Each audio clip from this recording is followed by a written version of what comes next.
Welcome to CrossFit Seahawks at Home Series. I'm Coach Rob, and today with me for demonstration purposes is Coach Manuel. We're going to start off today's workout with a warm-up. We're going to do 30 alternating crab kicks, okay?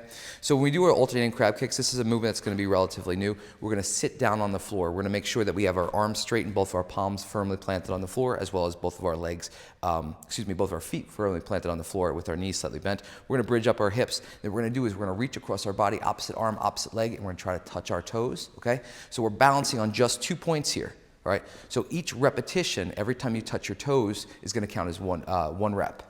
All right, and now if we need to scale this, all right, we're just gonna stay seated on the floor and we're gonna do alternating toe touches in this position, all right? We're still gonna engage the abdomen, we're still gonna get the arms and legs warmed up.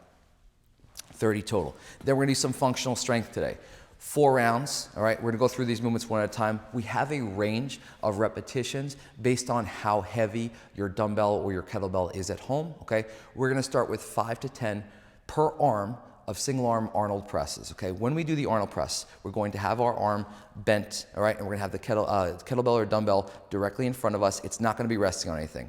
The first part of the Arnold press is bringing elbow even with the shoulder in front, okay? So now we're completely engaged. This is very hard, thank you, Manuel. Now what we're gonna do is we're gonna turn it out, right? Notice how the elbow and the shoulder are a nice straight line, and we're gonna press straight up overhead. Then we're gonna come down, shoulder and elbow in a nice straight line, bring it down across, imagine that you're on a plane right now, all right, and then back down. All right, that's one repetition. So show me one more. Up, out, all the way up, extend, back down, rotate in, and relax, okay?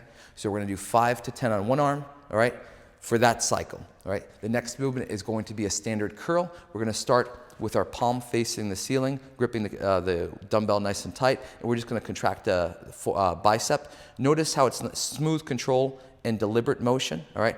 And he's gonna extend his arm all the way down. He's not gonna lock it out, but he wants to make sure there's time under tension. So he's gonna make sure that the bicep is actually working the entire time. And relax, okay?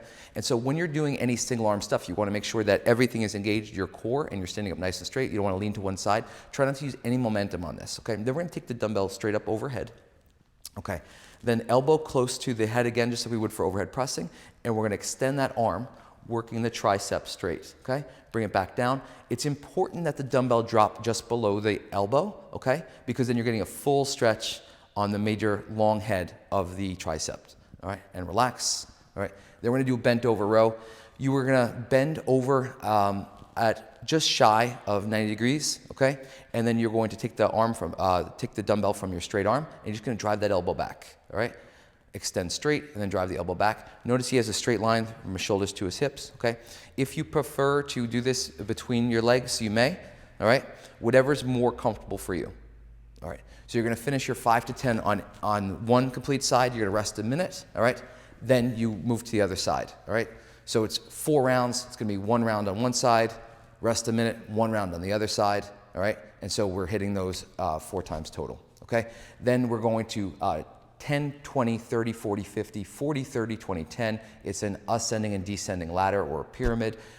Each number represents the amount of reps that's expected for your double unders, and then it's gonna be followed by a 30-second wall sit regardless, all right? This is a great opportunity for you to practice your double unders if you're still working on them.